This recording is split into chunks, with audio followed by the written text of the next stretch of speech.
I've taken over the role of Dr. Arun today, as he had to go to Calicut VPS. I think this is the first breakfast CME without Dr. Arun, because he has been the chief coordinator from 2016 for all breakfast CMEs.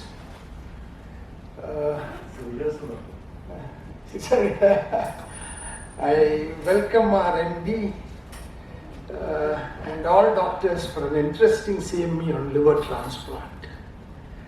Started our travel on a beaten path in 2005, and now we are on the highway. I'm sure our speakers and the moderator for this session, Dr. Roy Mukkada, will touch upon the relevant details of our journey. We had 3 speakers, in Dr. Abhishek, the architect, Dr. Navaneethan, Dr. Naveen, and Dr. Nita. I request Dr. Roy to come on stage.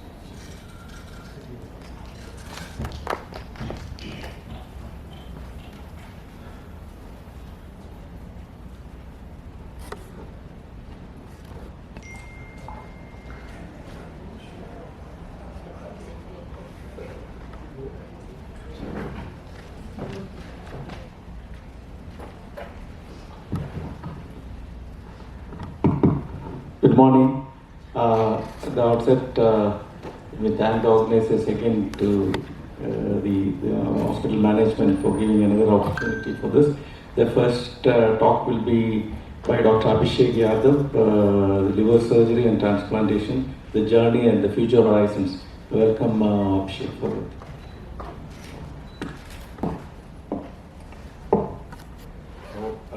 Good morning, everyone. So it looks like there is Onam season is in full swing. So I did not want to make this talk very boring, because I'm sure that no one is interested in listening about liver transplantation, and Onam festivities are ongoing outside. So I've made this a very generic talk, and moreover because there's a lot of our non-medical friends, SK sir, the management people are here. So sometimes I feel that when we talk too much medicine or too much science, I think those people feel left out. So I'm going to just talk about the basics, that where liver transplantation started off and where are we now. And I'm going to tell some interesting patient-related stories, and more importantly, what is the way forward? What are we looking at in the future when we talk about the liver transplant program at Lakeshore? So when we talk about success of a liver transplant program, how do we gauge the success of a liver transplant? Is it just the numbers?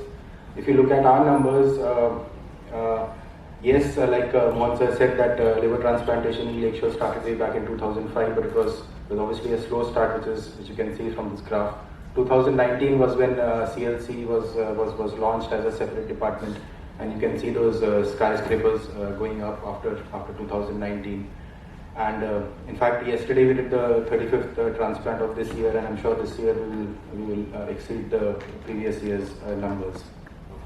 So where does this put us on the national scale?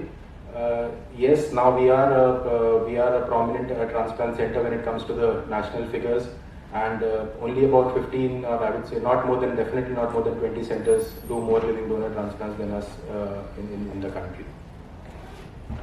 And of course, you can see those green charts, or those green lines. Those are the pediatric transplants. So this is something that again sets us apart from other institutions, that we are one of the few centers in the country who are doing living donor pediatric transplants successfully.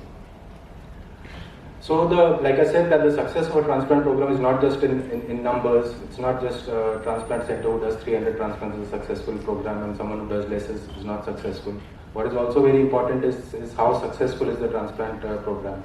And we have always taken pride in the fact that we have one of the best perioperative success rates in our transplants, and also we can vouch for sure that our results are definitely comparable to the best centers across the world.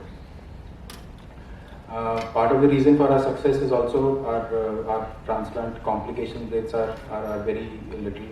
Cost, of course, is an advantage, and I think the management has a huge role in that of keeping the cost of liver transplantation down, because it's obviously it's an expensive surgery, and people look at costs when they decide on center where to choose the transplant for. Patient satisfaction, that again has been one of our strong points of our transplant, and that is the reason why we are getting more and more referrals, and most of our referrals come from our old patients who have been happy. Of course, if you can use Google reviews as a surrogate marker of patient satisfaction, then yes, we do get a lot of good reviews from our patients. Now, like I said, that one of the key points that sets our program aside from a lot of other transplants is that is pediatric. In fact, after we started doing pediatric transplants was when the transplant program actually started building up. So a little bit about the pediatric transplants. Sometimes people fail to understand that why do children require liver transplant, because people generally feel that liver only gets damaged because of alcohol or hepatitis, etc. But liver disease in children is also very common. And most of the children who require liver transplants is because of congenital liver problems, and obviously biliary atresia is one of the most common indications for pediatric transplants worldwide.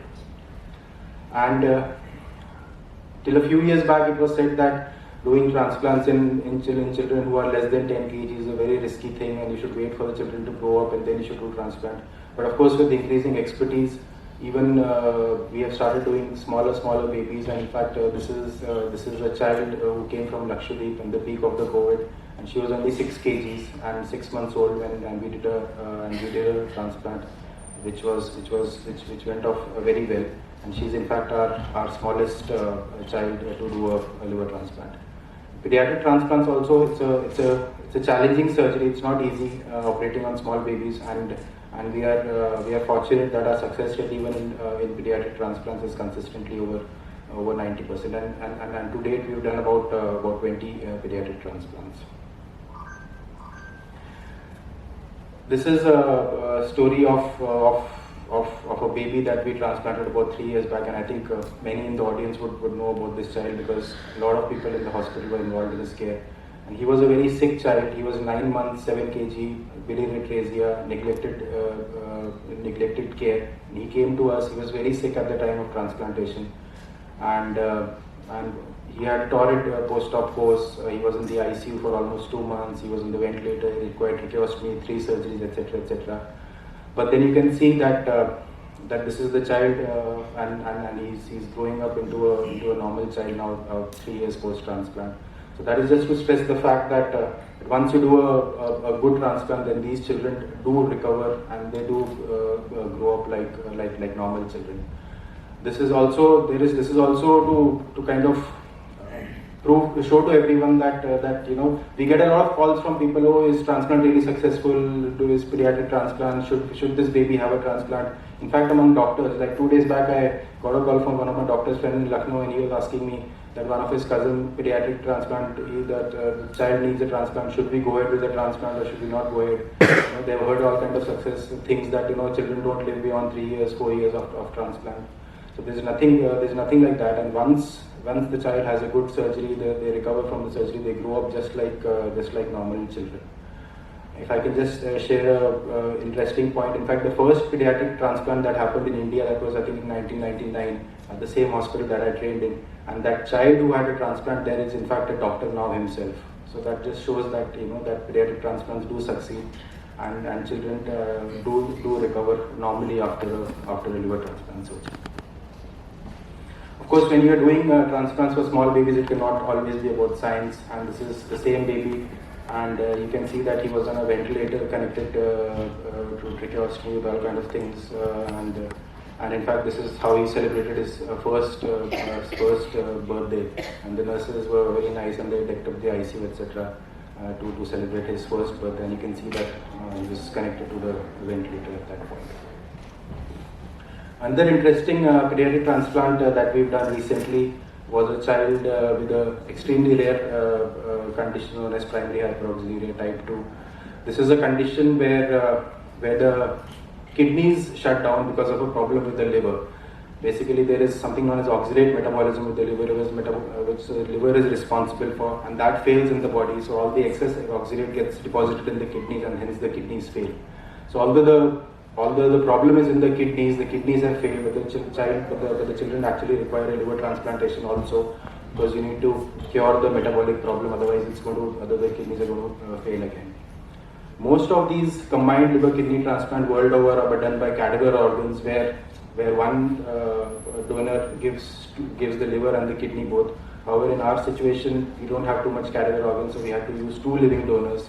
One donor donated the liver and the other donor donated the kidney, and all this was done simultaneously on the same day. And this child also, it's been about 6 months now post-transplant, and she continues to do very well after transplant. In fact, when we looked at the data, this is only the third such transplant for this rare disease which has been reported in the world, and we are going to publish this very shortly. Now, this is the other extreme of age, moving on from small babies to grown-up people, and we all know that the geriatric population is on the rise, and the liver disease is also on the rise. So we get more and more queries for patients who are in their 70s, sometimes even in their 80s. And we get these, people ask us this question: patient is 70 years, patient is 65, should we go for a transplant? Is there an age cutoff for transplant? So this is just to show you all that there is no biological age cutoff for transplant. It's not like above 70 or 75 you can't do a transplant. So whenever we decide whether a patient is fit for a transplant, whether a patient is to be taken up for a transplant, we always look at the physiological age and not just the age cutoff. And in fact, the gentleman sitting on the left side is a patient that we from Kannur, that we transplanted about 7 months back. He was 74 years at the time of transplant. And this is on the post-op day 1 that you can see him sitting upon a chair with his thumbs up. And he continues to do well after transplant. Another extremely rare condition that we did a transplant for, this is a gentleman who came to us from Chennai, and he had an extremely rare condition known as hepatopulmonary syndrome, where the lungs suffer because of the, so when people have liver disease, it's generally a multisystemic problem. So this patient had low oxygen saturation. In fact, he was dependent on oxygen. He could not walk even, he could not go to the bathroom without an oxygen cylinder, in fact. And all this was because he had liver cirrhosis and leading to a condition known as hepatopulmonary syndrome. And we did his transplant, and he recovered very well, and it's been 3 years now post-transplant, continues to do well. Of course, we don't have the same resources as people have in the West, so sometimes we have to innovate to kind of get our patients. And Dr. Nita, I think, innovated a system where nitric oxide gas, which could be delivered to this patient post-op at a fraction of a cost which it would otherwise have cost if you actually buy the equipment which is meant to deliver this gas. And maybe she can share more light upon this. Another question that people ask, like similar to pediatric, people have this misconception that people after liver transplant they will not live for more than 3 years, 4 years. People have all kind of figures. No, there is no truth in that fact, and in fact the liver is an extremely robust organ and it can take a lot of insult. So generally after a liver transplant, patients do not have any major problems. Unlike other organ transplant, immunological complications in liver transplant are much lower. So in fact, liver transplant patients don't require as much immunosuppression as say a kidney transplant or pancreas transplant patients do. And unlike kidney transplant, the risk of rejection, chronic rejection, etc. is much higher. In liver transplant, we hardly see any immunological problems. So that kind of goes to show that once you do a good transplant and the patient recovers from the post-operative period, generally they do not have any long-term problems. And they go back to their professions. A lot of our patients have had children after they go back to their profession. They kind of live a normal life. And in fact, we have a very interesting WhatsApp group also where all our post-transplant patients are, and these are snapshots from their picture. As they complete their milestones, they keep putting on that WhatsApp group, and that kind of inspires the other patients also that that how patients' lives has been transformed. Whenever new patients come to us for inquiring about transplant, we always connect them to these old patients who have completed 4 years, 5 years, and they get encouraged by that interaction with these patients and kind of get the courage to undergo this surgery. comprehensive liver care is not just about liver transplants. We are not a liver transplant unit. I think people just feel that our unit is only about liver transplants. We do a lot of other non-transplant surgeries also, non-transplant work, non-transplant surgeries, and I think after Dr. Naveen, if we can get him here, we'll probably have a lot of other non-surgical work also. This is a large HCC of the right lobe. This patient came to us from Malappuram, and she had been advised that this tumor is not resectable and nothing can be done for her. The only option is to undergo a transplant. And she came to us. We re-evaluated her, and in fact, after 2 sessions of tests, we could do a resection for her and avoid the transplant. And it's been 1 year, and she continues to do well. Another interesting case: 7-year-old child, giant sarcoma of the liver. She had undergone 2 laparotomies in Trivandrum, and she had been deemed as unresectable. We did extended right hepatectomy for her, and she is doing well after 1 year of surgery. So, like I said, that we have achieved something in these few years, but of course that is not all, and we don't want to stop here. And of course, we have ideas for the future, and we want to do much more than what we are doing right now. I think one area where we are lacking behind is in research, and this is something that we want to promote more from our department. And yes, we have 2 or 3 publications, good publications in the pipeline, which we are going to publish very soon. We are planning to apply for fellowships in liver transplant surgery, anesthesia, etc. And hopefully we will get that soon. We plan to organize some liver transplant meetings, group meetings, national meetings, international meetings, so our group gets more exposure in the transplant community. And this is a cartoon that shows that till a few years back, the only dictum used to be publish or perish, but now it says that you have to publish frequently in high-impact journals, and maybe you won't perish. So that is how important publication and research has become in medical field today. This is another area that we want to evolve on. Robotic surgery, I think, has become a part of modern surgery, and most large volume liver transplant centers now have access to robot, and they are venturing into robotic donor hepatectomies, etc. In fact, 4 of the 6 liver transplant programs in Kerala already have an existing robot.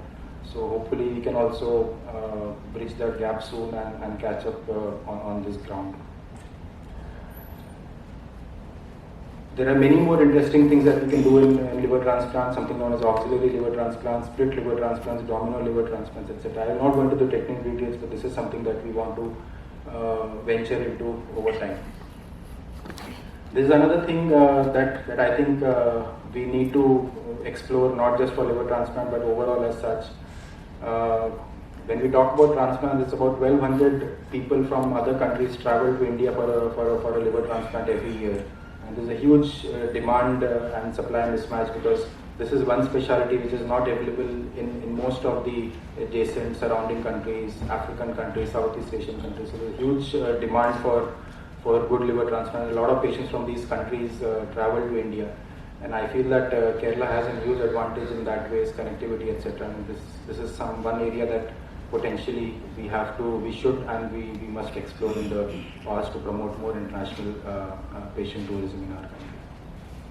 Teamwork, of course, is an extremely important part of liver transplantation, and this is not a one-man game at all. There's a whole team that is involved, and hopefully in the future we might be able to have more competent members in our team and expand our program further. Like I said, that we are not just about transplants. We want to do more in non-transplant avenues, and this graph just shows that India is one of the highest endemic areas of HCC in the world, and how much potential there is for good liver centers. Since Modi ji was in town yesterday, I picked up his line, and this is just to stress the point that a successful liver transplant program benefits everyone in the hospital for multiple reasons. I mean, obviously it's a high-end surgery, it's a challenging surgery. The hospital's image obviously gets a big boost if you have a successful liver transplant program. Like I said, that liver disease is a multisystemic disease. So whenever there is a liver patient in the hospital, all departments are involved. So it's not just one department that gets patients. Every department, earns from the patient. Once you have a patient who has had a transplant, they become lifelong patients of the hospital forever. A post-transplant patient, even if he wants a dental extraction, he would want to come back to Lakeshore and not go somewhere else.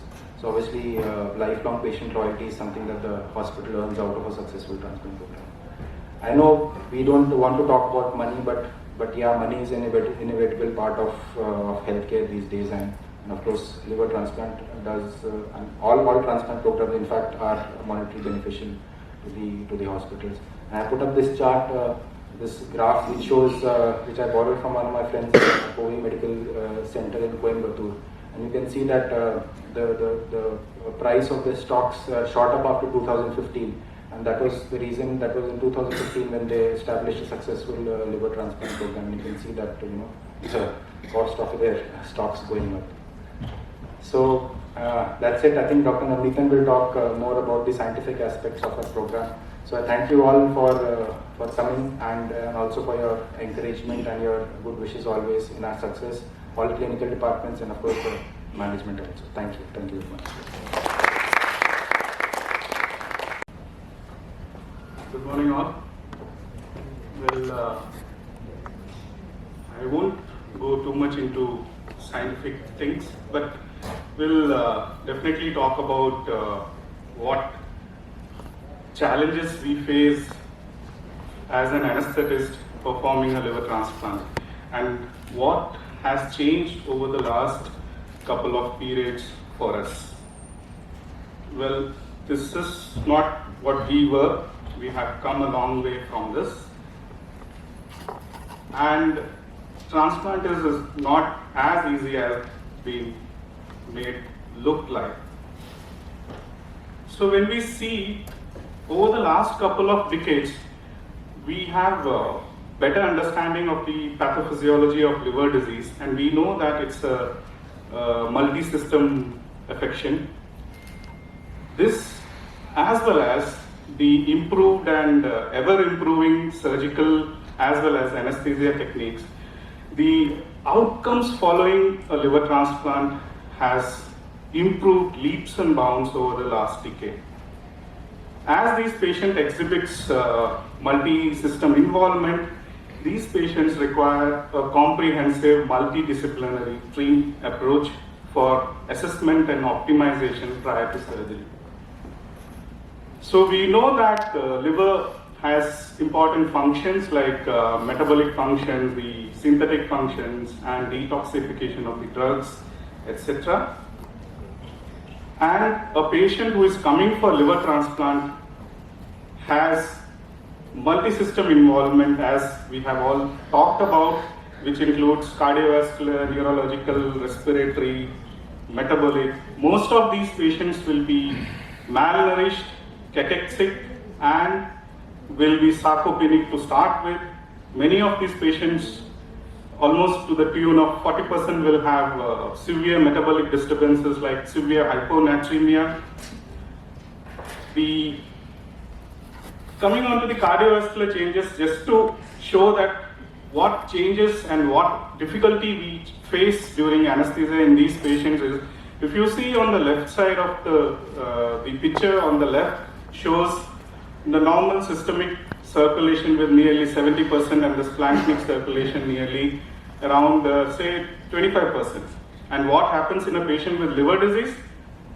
There is severe contraction of the systemic circulation to the tune of almost dropping down to 30%, and the splanchnic circulation goes up to nearly 60-65%. So you can imagine the cardiovascular changes it can affect the patients who have end-stage liver disease.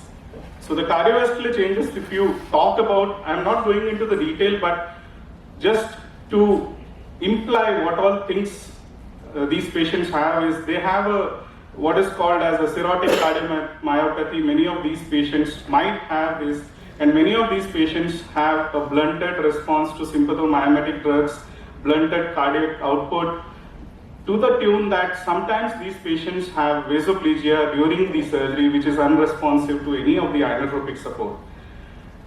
And also some of these patients might have a portopulmonary hypertension wherein the pulmonary artery pressure rises to more than 25 odd something. The lung complications are also very important, and apart from the parenchymal infections and pneumonia, we have what is called as hepatopulmonary syndrome, where there is a severe hypoxemia which is quite unresponsive to any oxygen supplementation. And you also have these patients with either primary or secondary pulmonary artery hypertension. Most of these patients have restrictive airway disease due to severe ascites, hydrothorax, all these things. And with a lot of patients coming with comorbidities, they can have obstructive airway disease also. As I told, multi-system involvement. So you need to optimize this patient for transplantation, and these involvement and these changes will not be properly optimized when you take up these patients for surgery. We all know that a liver disease patient will have some amount of coagulopathy, but our understanding has changed over the period of time, and we definitely know for sure that these patients have what is called as a rebalanced hemostasis, wherein there is a fragile rebalancing of procoagulant and anticoagulants in these patients. And sometimes these patients can present with thrombotic complications also. So challenges what we face in these patients while performing a liver transplant is it's a major surgery, major fluid and hemodynamic shifts involved, which can lead to massive blood loss and transfusions. These, on top of it, exaggerate the stress response on the heart, which is as such blunted by the cardiovascular changes. Also, on top of it, you have altered drug response to the body with the end-stage liver disease affecting the pharmacokinetics and the pharmacodynamics of the drug metabolism. Not going into too much detail, the transplantation can be divided into dissection phase, and dissection phases again, I have kept in bold letters the changes in cardiac output, what happens. The dissection phase involves just to remove the native liver, and it involves a lot of exaggerated clot disturbances with impaired thrombin generation as well as drop in cardiac output. The anhepatic phase is the phase where you don't have the liver in the system, and it is complicated by severe metabolic disturbance as well as coagulopathic and hyperfibrinolysis. The reperfusion phase is not at all easy. It is the phase wherein the new liver is been opened to the circulation. The liver graft is open to the circulation. And it is complicated by one of the dreaded complications, which is post-reperfusion syndrome, where you have massive drop in cardiac output and SVR to the tune of say 70%, and sometimes they can go into arrhythmias and have a cardiac arrest during the reperfusion. So when we look at it, clotting is not as easy as it is shown by this picture. Our strategies are goal-directed, fluid-based, based on crystalloids and colloids. We use vasopressors, we do splanchnic circulation modulation. We try to maintain homeostasis as far as possible. Our blood transfusion protocols are driven by viscoelastic point-of-care tests like the thromboelastogram. We have a thromboelastogram Tech 6S, which gives us, apart from the different thromboelastographic values, we get platelet function mapping as well as fibrinogen assay. We do use fibrinogen concentrates and 4-factor prothrombin complex concentrates to reduce bleeding and reduce morbidity and mortality. Our anesthesia is protocol-based, optimized to a particular patient. We do neuromuscular monitoring intraoperatively in these patients with optic nerve sheath diameter, Intraoperatively, we have used renal replacement therapy in the patients, particularly acute liver failure and acute on chronic liver failure. Now, coming on to the fast tracking of these patients following transplant is quite a challenge, because many of the centers in the Western, they do predominantly deceased donor transplantation. And fast tracking and extubating a patient following a living donor liver transplant is pretty challenging. And we have been able to do successfully quite a few patients following transplant. Last but not the least is better understanding and communication. And as Dr. Abhishek has told, teamwork is most important for us, so that we can communicate and decide upon the treatment, what is good for the patient, and reduce the morbidity and mortality in these very critical patients. When we look at our data, these are the patients who were fast-tracked and extubated on table. In fact, last year we extubated 33% of patients, and this year till now we have almost 60% of our patients have been extubated on table, and none of them required any respiratory or re-intervention or re-intubation following extubation. In fact, not every patient were straightforward. Many of them had comorbidities. In fact, some of them had obstructive airway disease, some of them had obstructive sleep apnea, many of them had coronary artery disease, some of them had recent CABG, and 3 of our patients had triple vessel disease who underwent transplantation and were successfully extubated on table. Now, if you look at the other most critical patients are the acute on chronic liver failure. This we had a paper presentation in LTSI annual conference in 2021. We presented this our data of high-grade ACLF, acute on chronic liver patients. We transplanted them successfully, requiring intra-op CRRT. This year we did a couple of high-grade ACLFs, and most of these patients had a different story to tell. Everyone underwent renal replacement therapy intraoperatively, and as you can see, the second patient was very critical. He had a sodium of 163 when we took him up for transplant, which was way high. We ruled out any CNS involvement. We took him up for transplantation, and this patient was later tracheostomized, was on ventilator for quite some time. And on top of it, despite having a renal replacement therapy, despite managing the metabolic parameters, this patient had central pontine myelinosis, and he recovered from this all and finally was discharged on post-op day 28. The fifth patient was an interesting one. He was very bad to start with. He had encephalopathy, he had hepatorenal syndrome, which was unresponsive to medical management. He was put on renal replacement therapy, and we took him up for transplant. He did well. He was extubated on the first day. Fourth day, he developed fever and was managed as per our protocol, but unfortunately, he was diagnosed to have dengue and he succumbed to it on POD 9. So, if we look at our blood transfusion requirement in these patients who were fast-tracked and who were extubated on table, our requirements are coming down as we are doing these patients. We had 3 patients who underwent transplant and didn't require any transfusion so far. So our average blood transfusion requirement in these patients turned out to be nearly 3.2 units, which is way much comparable to other Western standards. With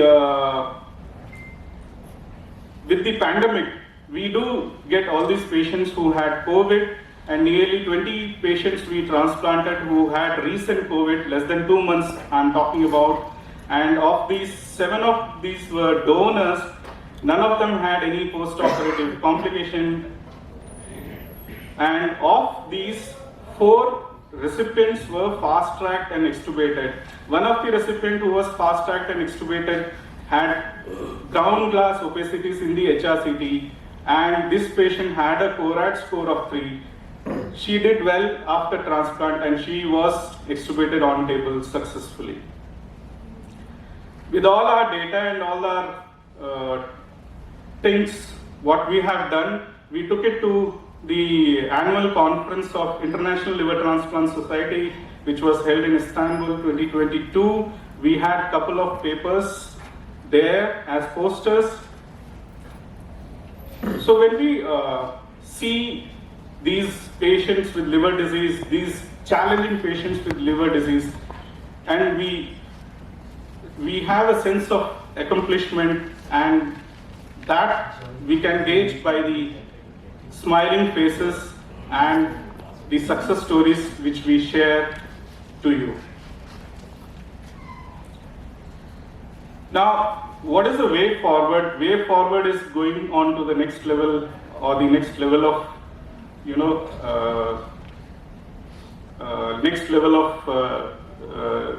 better outcomes, next level of better critical care involvement.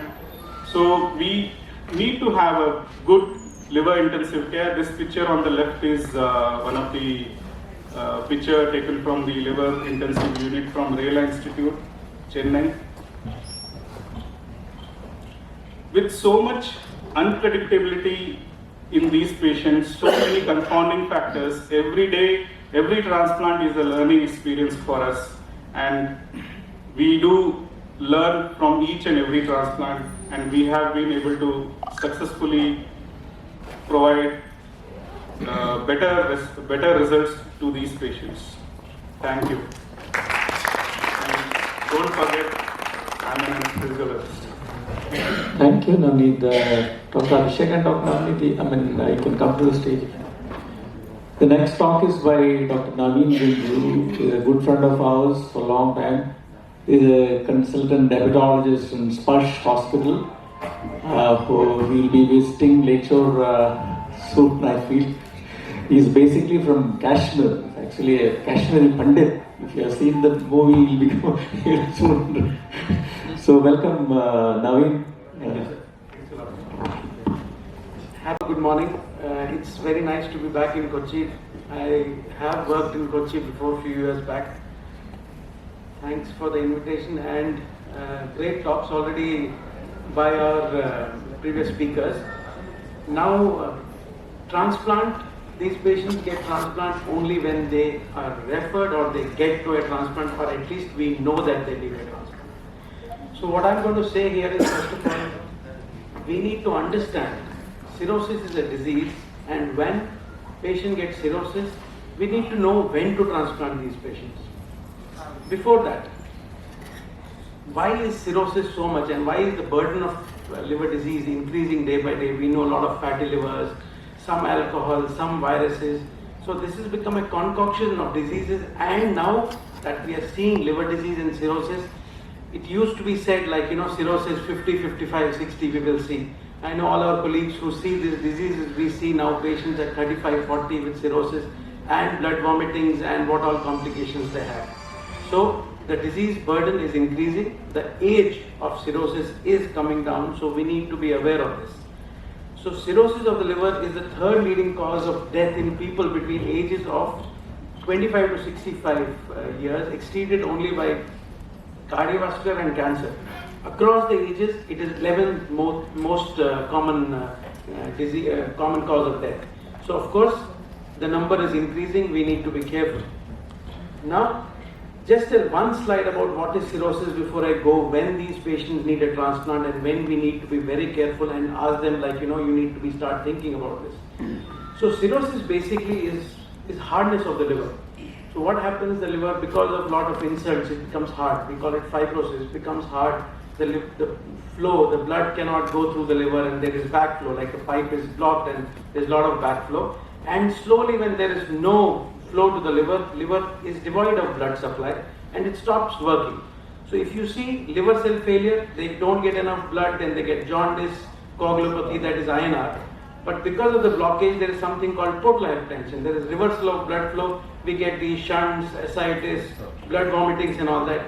So we actually divide these patients into what is a predominant disease in cirrhosis, the portal hypertension or liver cell failure. This is what we call, what's the predominant disease. But the scores that we have only actually most of the times measure liver cell failure. There is nothing which we still have incorporated into our systems of portal hypertension, but these patients are miserable and they suffer a lot. So now that we have diagnosed cirrhosis, most of us now we see, I've been talking a lot about this. How do we know in our clinic? Patients come to us and say, okay, this is my report. They say coarse liver echo texture and I have grade 3 fatty liver. What do I have to do with this? So of course you need to look at parameters, the numbers, everything. All of us who see in practice, physicians, GPs, everybody. If the platelet count is dropping of a patient serially and the albumin is dropping, they are in danger. You need to start talking to them. There is something wrong. So when you have to stage a disease, where these patients are into what stage, we say compensated and decompensated in liver disease. So compensated is they got a cirrhosis, but they don't yet have any complication because of that cirrhosis. So compensated. Decompensated is when they start having complications because of that. I'm going to talk about what complications. But why do we need to say this compensated? Cirrhosis is cirrhosis because it really does matter. So compensated cirrhosis, 1 year survival is 95%, 2 year survival is 90%, and once they decompensate, survival of 1 year is 61% and survival of 2 years is 54%. So you understand, ticking time bomb. Once they decompensate, it is the beginning of the end that I call these patients at, because they are going to sooner develop more complications, land in ICUs more, and we need to pick up these patients earlier to have better results in transplant, which our colleagues said. Because if you transplant them earlier, you see them better post-transplant. The results are much better if we pick these patients earlier. So now compensated, if you see here, what is the difference? A median lifespan of a compensated cirrhosis, if they are fine, they are managed well, is about 12 years. So 9 to 12 years, according to studies what have been done since 65. And decompensated cirrhosis, the median survival is 2 years. So you see the massive drop of survival that happens once these patients decompensate. So for 8-10 years, do we just leave them like that? No, because nowadays what happens is once they are compensated cirrhosis, the injury keeps happening and they will decompensate faster. This 12 years is old data. The new data is coming down to 9 years because fatty liver, diabetes, alcohol, and whatever drugs they keep taking, polypharmacy over the counter, is reducing this median survival. And something called, which we could talk about, acute and chronic liver failure. We saw a lot of patients, they were compensated, they got COVID or they got some unknown virus and they just suddenly tipped off and they were in ICU. And we lost a lot of patients during that time. So decompensation, what does it mean? If they develop ascites, if they develop hepatorenal syndrome, the liver starts affecting the kidney, hepatic encephalopathy, they are shaky, they don't know what they're talking, little slurred speech, unconscious, variceal bleed, jaundice and SBPs. Even HCC, hepatocellular carcinoma, is included in this category because once a patient is compensated, they don't have any other problem, they have not developed decompensation, but we need to be sure and we need to be monitoring these patients every year, even when they are compensated, because they can still develop an HCC. In India, it is said 70% of the HCCs come to us when they are already out of criteria and you have to just tell them sorry and they can't get any treatment. So picking up more evaluations, more preventive checks and thorough screening is very important in these patients. So prognosis of cirrhosis, what I just said, compensated, everybody is happy, okay, they have cirrhosis, we need to keep telling the patient. And most of the times we get patients saying that they have compensated cirrhosis, but the doctor told us it's okay, there is something wrong with the liver. No, we need to tell them that you have a problem, you need to manage it well, they need to understand that if they don't manage it well, they are going to be in trouble soon. So it's very important to make a patient aware of this because it is not only our burden, it has to be patient's burden as well. So second that I was talking about, metabolic dysfunction, that is jaundice, portal hypertension, varices, sarcopenia, as Dr.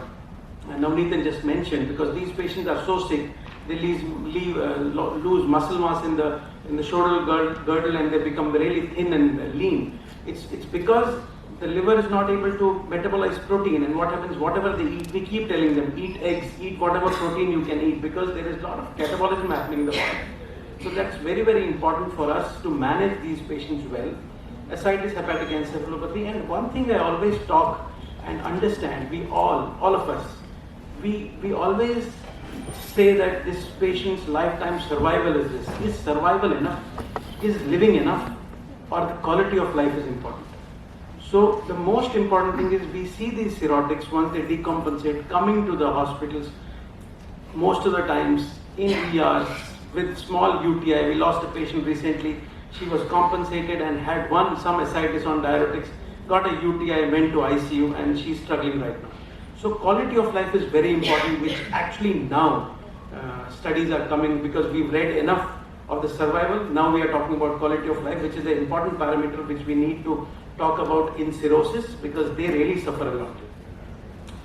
Once compensated cirrhosis, what do we need to do to prevent the damage further? Of course, first identify what they have. Fatty liver, what was the cause? Cryptogenic, which we used to call all over years, was most likely NAFLD, which we did not know. Now everybody is talking about this NAFLD NASH. So weight loss, exercise, bariatric surgeries are helping if it is morbid obesity and all that. It really helps if done early. We need to motivate these patients, because it is going to help their liver, metabolic, diabetes, and everything altogether. ALD, abstinence, nutrition is very important. Hepatitis B, C, good drugs are available. Avoid hepatotoxic drugs, includes Ayurvedic concoctions. There are a lot of studies and journals coming from Kerala itself, but it's very important, we need to understand. And of course, screen all these patients for HCC, because they are very prone for hepatocellular carcinomas once they get cirrhosis, and we have an idea, if there's a small tumor in the liver, let's burn it. The studies say it is now proven, if they start developing one HCC, the milieu in the liver changes, they will develop another HCC. So it's not that we are happy with burning one tumor or something. Even the hepatic resections in cirrhosis for an HCC, the 5-year survival is only 65%. So how severe is it? Again, the same question, the same slide. There are scores which tell us how severe is it, what do we need to do with them? Because we need some guidance to tell us, okay, this patient has to go for transplant now. So Child-Pugh score, we've all heard in our MBBS days that 5 variables which we have, and they give us a score A, B, C. What does this translate into survival again? Child A, 95% 1 year, child B, 80%, and 45% child C. So if you have more decompensations like encephalopathy, ascites, jaundice, coagulopathy, the more you have, the sooner you will die. So if a patient is starting to have more decompensations, starting from ascites or jaundice, we need to start talking to them about, you will need a transplant soon, because unfortunately transplant in our country is not, we decide today and they get an organ tomorrow and finances are ready and they get a transplant day after tomorrow. It does not happen. Once you talk to them about transplant, average it takes 3 to 5 months for them to come to the transplant. So of course by that time they will be out of resources or they will be dead. So it's very important for us to understand and start talking to our patients early on.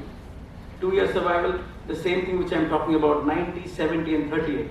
So child BC is danger, child A is still okay, you can call it as compensated.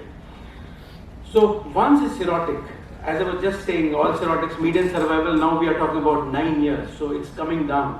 The 12 years was the old practice, what we used to talk about. Once a patient gets SPP, the median survival is 9 months.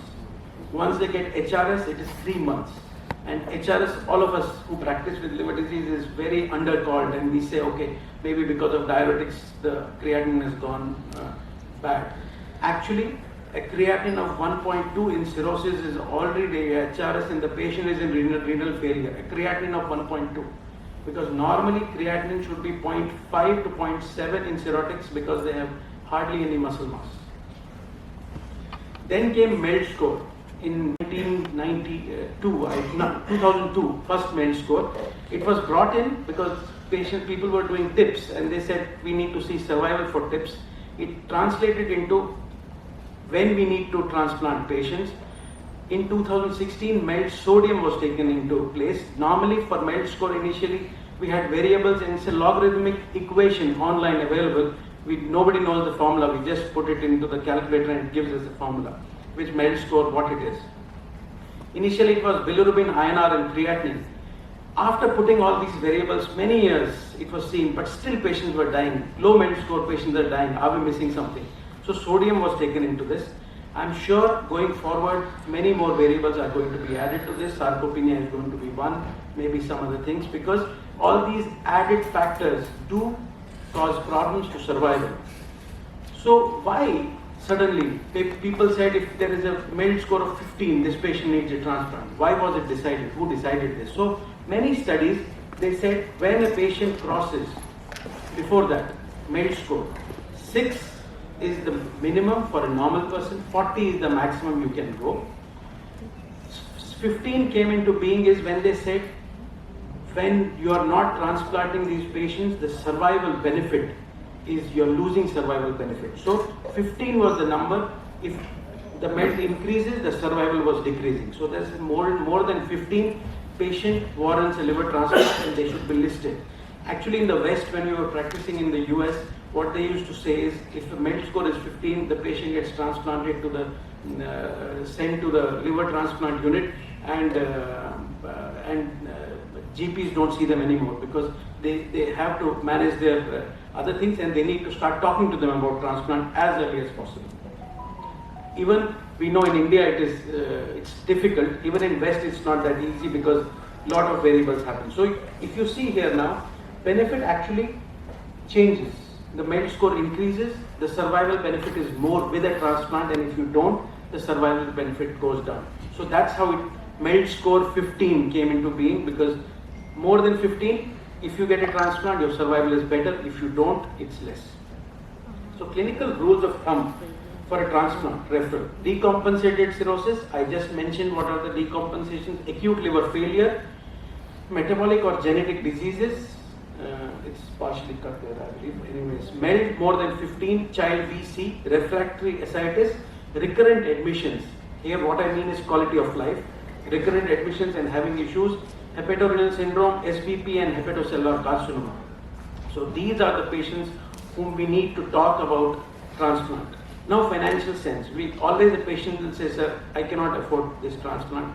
Now it's not the time. It used to be 40 lakhs, now it is 18-20 lakhs the transplant. But we need to understand, liver disease unfortunately is an expensive affair, even if you manage them without a transplant. So each admission for LVP is anywhere between 10 to 15,000. They need an albumin, they need ascitic tap, and they need a couple of medications. Each admission for variceal bleed is averaging 80,000. Each admission for hepatic encephalopathy, if they go to ICU, is 1.5 lakhs, and each admission in the ICU is around 3 lakhs. HRS is even more, because we need to give terlipressin and all that. So there is 6 lakhs on this page itself. If they get each decompensation, if these patients are picked up early and said, you will anyways lose money, save the money, get a transplant, the world would be a better place. And now, acute liver failure, referral to a transplant center is important. Increasing coagulopathy, hepatic encephalopathy, acidosis, these patients should be referred to a transplant center. There is a lot of therapies coming in between bridge to transplant with plasma, pheresis and everything. It is a good modality. Patients can be saved, especially in rat oil poisoning and other acute illnesses with drugs. But most importantly is, if you do these therapies in a non-transplant center, once these therapies fail, the patients nosedive and then there is no time you get. So if their patients are referred to a transplant centers, try the therapies and start talking to them to the transplant with a donor barrel. That is what the protocol has to be followed, because that's the most important thing and logical thing to do. Once they lose time and they are going down and they have gotten an infection, after that you actually can't do anything about it. So a few facts I told about 12 and 2 years. Ascites with or without varices, without variceal hemorrhage, only ascites if a patient develops, 1 year mortality is 20%. Patients presenting with variceal bleed, 1 year mortality is 57%. Refractory ascites is estimated 1 year mortality of 28 to 79%. depending on other complications they have. SBP, very bad. 10 to 20% first admission mortality, and of course 70% have a recurrent SBP. Hepatic encephalopathy, in US, once a patient has one hepatic encephalopathy, their driving license is cancelled because they are a threat to themselves and to everybody else because their reflexes are poor, they cannot drive. In India, we see patients coming to OPD, how did you come? I was driving myself. I came 20 kilometers from far away. So all these things we need to talk to our patients. Hepatorenal syndrome, in 3 months, 50% of the patients die. So liver transplant must be considered if patients have decompensated cirrhosis, MELD sodium more than 15, any of the complications. But the key is to manage them very well when they are compensated. Recent paper this month in JAMA 22, now MELD score 15 people are challenging. As I was just saying, it's not only about survival, we are talking about quality of life. They transplanted living donor, more than 180 patients in MELD score 11 with ascites and other things. The survival was better and morbidity was better and cost was less. So now people are talking about quality of life rather than only survival as we were talking all these years. Again, few complications, HPS as Dr. Abhishek mentioned, recurrent cholangitis in PSC, these patients need a transplant, and of course HCC also need a transplant if they are refractory to the initial therapy and if they are within the criteria. Thank you. Thank you, Dr. Naveen, for an excellent overcome here. You can join us. Dr. Nita, we are running out of time. Actually, it's very short. Nita will be talking on the work of the indication and maintenance by potential organ donor.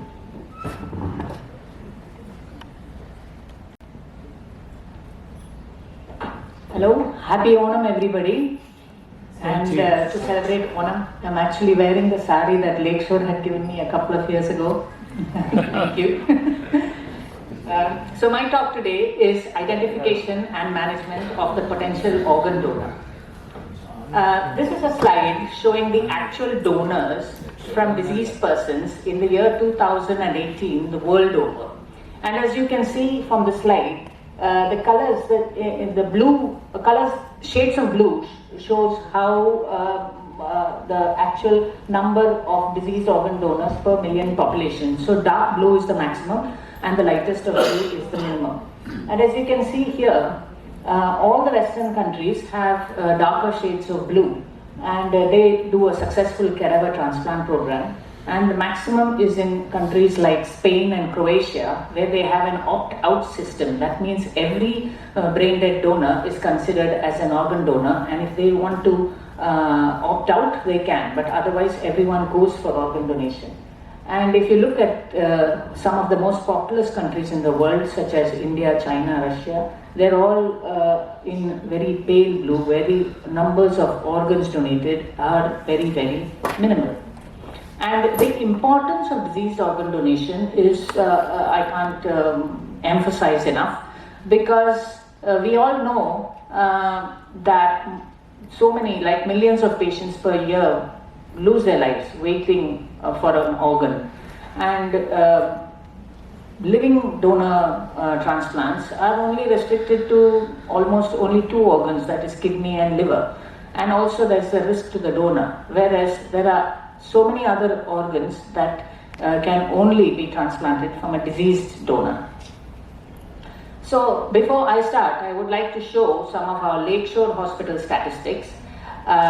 We have so far done 77 cadaver renal transplants, 43 cadaver liver transplants, and most of this was the work and due to Dr. Philip G. Thomas, whom I suspect many of us know here, and he worked with us in Lakeshore Hospital from the year 2013 to 2015. So he was responsible for introducing and starting the cadaver transplant program in Kerala, or making it more successful He actually did a lot of background work, contacted a lot of authorities and other hospitals who used to do transplants, network with them, and set up a system in Lakeshore. And we employed a counselor, an ICU counselor, and we had a system, a very good system in place where everybody knew their role, everybody knew what they had to do, and a brain dead donor was highlighted, and then most of them progressed to organ transplant. So he actually published a paper, which is shown at the bottom, where he has said, so the name of the paper is, 80, from 0 to 80 in 2. That is, in 2 years, we had done Lakeshore, this is all Lakeshore Hospital statistics. We had 41 brain dead donors, and of these, we had made requests for organ donation in 38. And out of them, 34 consented to organ donation. So that is a very high conversion rate, that is 84%, which is very good. And this is mainly due to his work, as well as we had a very good transplant coordinator called Mathew. And he got the Best Transplant Coordinator Award twice, and one was from the Chief Minister of Kerala. In this way, we also got recognition for the maximum number of organs retrieved. We had retrieved 85 organs in 24 months. And we had also, other than liver and kidney, we had also retrieved 6 hearts, and some of them went to outside the state of Kerala. We had retrieved lungs, hands, intestine, pancreas, and all these organs were retrieved and donated. Kerala actually became, during that period, number one in India for organ transplants. And as per Kerala government records, during those 3.5 years, they had done 222 brain dead patients were there, and these patients had donated 606 organs in Kerala. And in fact, Dr. Jose Chakoperiapuram, he doesn't need any introduction. He is the heart transplant surgeon in Lisi Hospital. He had sent Dr. Mohan Mathew a letter of appreciation, saying that the quality of our donor organs were very good, and their heart transplant program did very well when they got hearts from Lakeshore.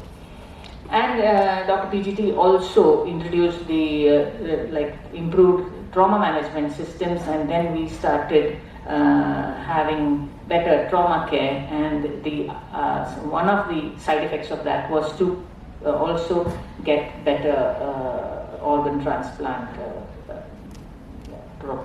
patients. And then what happened was, then in the year 2015 or so, there was a doctor called S Ganapati who filed a public interest litigation. And he said that why are all the transplants occurring only in private hospitals and not in government hospitals if the transplant is zero? So he said that all the private hospitals were profiteering from transplants, and they were killing young and poor brain injured patients to harvest organs and transplant their organs for commercial purposes. And from each donor, the hospital makes crores of rupees. And he had a price also for each organ, how many crores.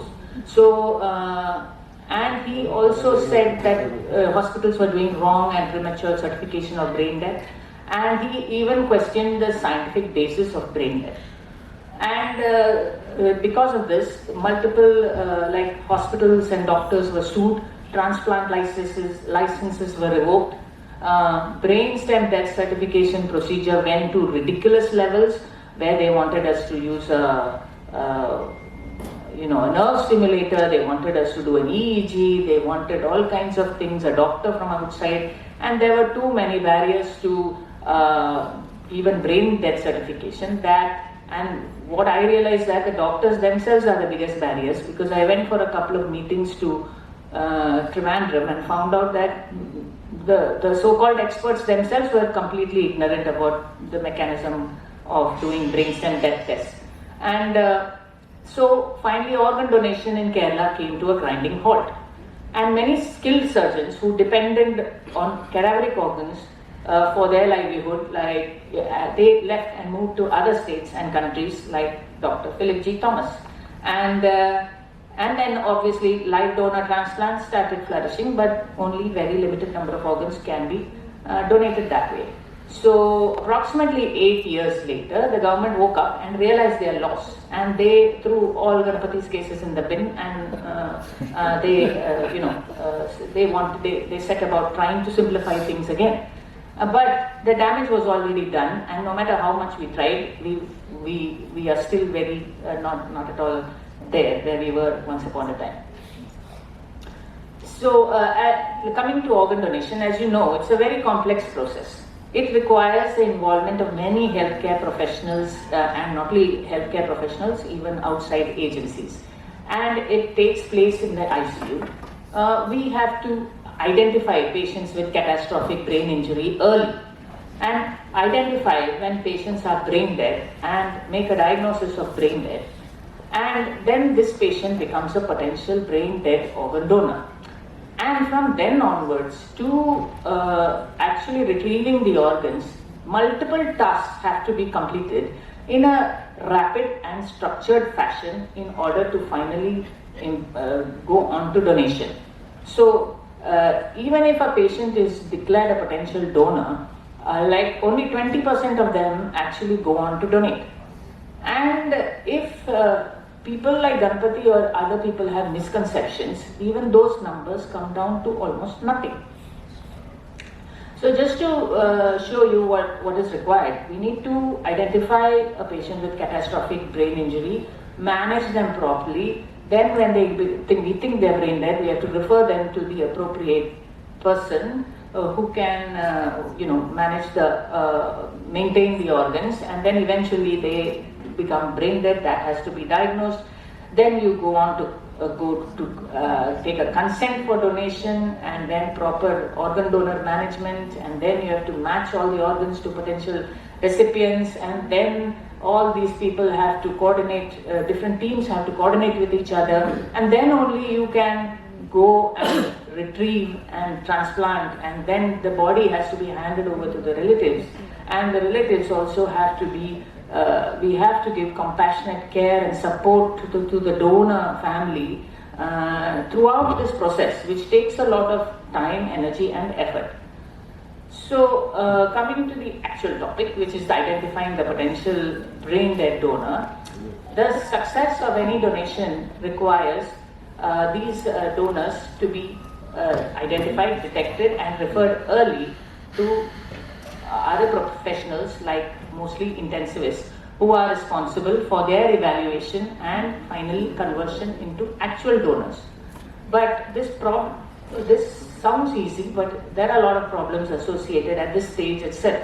And this is probably due to lack of specific training, or simultaneously they are looking after very sick patients, so they're not interested in this patient who's going to die. And it requires a multidisciplinary approach, it requires a lot of hard work, and there has to be communication between teams. So how can we tackle this problem? One is by providing healthcare provider training to people within the community, to the hospital, and to everybody about the importance of organ donation and how it is to be done. And the early identification and evaluation of a potential brain dead donor can be done using checklists. So there are checklists for that, and for the goal-directed protocols and strategies to optimize the organ donor management also has to be protocolized. And communication skills training, which is very, very important during all this, because a simple miscommunication can derail the entire process. And multidisciplinary team involvement, and each person should know their role, and they should be able to, once their role is over, hand over the patient to the next person, and so on, and research. So the best way, what they have said is the ABC approach. That is, A is etiology. So first thing, instead of wasting time, it takes a lot of time for organ donation, for managing the organ donor. So look at the etiology. So you have to have the etiology of brain damage. If there is no, if you don't know the cause, then this patient is not suitable for organ donation. And then we have to look whether the patient has signs of brain death, and they have to be they have to be brain dead in order to be a potential donor. And we once have to see that there are no contraindications to organ donation. So if A, B, C is satisfied, then we can proceed towards organ donation and go in this fashion. That is, then we approach the family after brain death, and then proper medical management of the organ donor, communicate with the procurement team, and then after the whole process is over, there has to be staff support and debriefing. And actually the donor has to go through particular pathways. So they initially are a possible donor when they have catastrophic brain injury, then they become a potential donor when they fulfill brain death criteria, then an eligible donor when they are medically suitable for donation, and an actual donor when they actually donate, and a utilized donor. So this is the pathway they go through. And what happens before organ donation is, before brain death is, in order to understand how the maintenance of a potential organ donor, we have to realize the pathophysiology of brain death. So whenever there is severe brain injury and ischemia, there is inflammation, swelling of the brain, which results in an increased ICP and a progressive brainstem ischemia. And this results in a huge sympathetic storm where catecholamines are released more than 1,000 times of what we are used to. And this results in damage to the heart, where there are arrhythmias, increased afterload, and heart failure occurs. And also there is severe damage to the alveolar capillary membrane, causing pulmonary edema.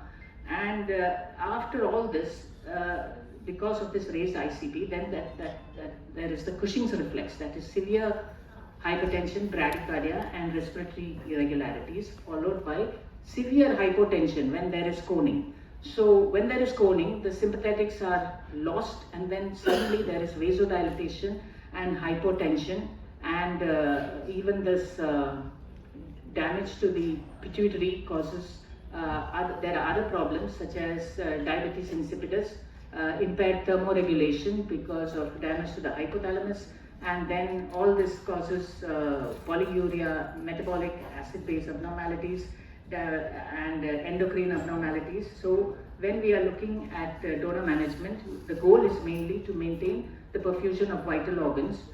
So we have to have goal-directed protocols to do this, and we have to treat circulatory instability and optimize the timing for organ procurement. So the approach is called the VIP approach. That is Max Harry Weil and Herbert Shubin in 1969. They coined this term for maintenance of organ donors. So that is ventilation. V stands for ventilation, and ventilation has to be tailored to the organ that you require. So if it's a lung, if you require a lung or liver, you have to protect these organs with protective lung ventilation and avoiding high PEEP and so on.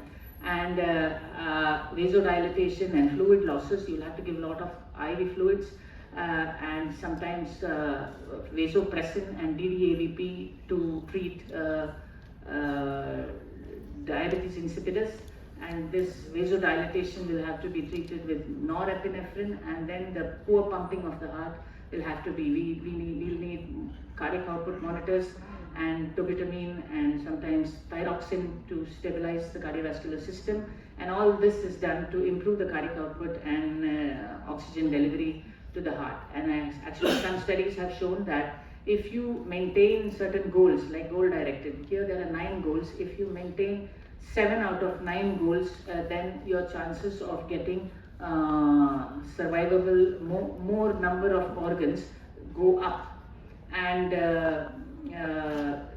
what they have found was Their conclusion of this study, which I won't go into details, but is that the organ donor management of patients with catastrophic brain injuries before the intent to donate organs is known. If you manage the injuries properly, it affects outcome, and this should remain a priority in the intensive care unit.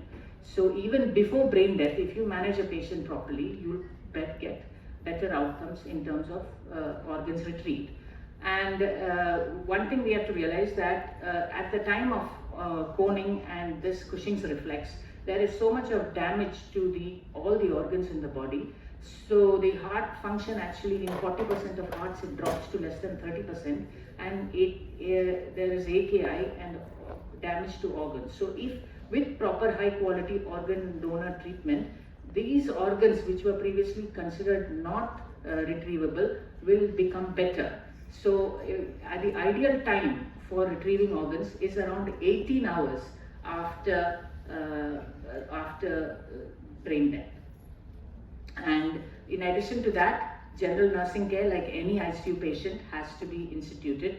And like I said, we have to optimize care to patients with devastating neurological. And so the take-home message is we have to recognize the psychological and social benefits of organ donation for patients with catastrophic brain injuries and their families, and have necessary procedures and policies in place to preserve the option for organ donation for every patient and family. And this includes avoiding a deceleration in critical care provided to patients with catastrophic brain injury until the desire to donate has been elucidated in an appropriate manner. Timely decisions in ICU play a big role in improving donation rates. Education, multidisciplinary approach, good communication, protocolized care, debriefing, compassionate care and support to the donor family, and quality assessment and continuous audit are important. Thank you. Thank you, Dr. Nita, for an excellent overview. Now I would invite Dr. Mohan and Mathew to conclude, if you.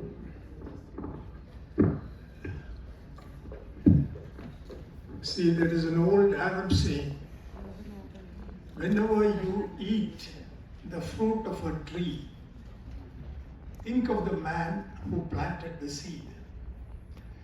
Liver transplant in the world started in 1963, and the man who did it was Thomas Tarski. He was an HPB surgeon who took up an active interest in transplant. He had many failures before he could get on to the right road of success. We just cannot forget Dr. Ramesh, who was the Thomas Tarski of Lakeshore. I'm happy he's with us today. And the transplant program in Lakeshore would never have started off without him. And then came someone who is far better than Rohit Sharma or Virat Kohli in the field of transplant surgery, and that is Dr. Abhishek. He has scored over a century. And what do we do in a stadium when a batsman scores a century? We all stand up and clap. So I request all of you to give a great hand to Dr. Abhishek. And then I must add that the pitch on which he scored a century was not a well laid out pitch. It had all the problems, and still he was able to maneuver and score a very effective total for this hospital. I thank today's speakers, first of all the moderator, Dr. Roy Mukkada. He has been a tower of strength in the field of hepatology. And I'm not very sure whether our MD and Dr. Ramesh have taken up Dr. Naveen, but he has shown that he has got good potential. I also thank Navaneethan and Dr. Nita for a magnificent presentation. Thank you, one and all.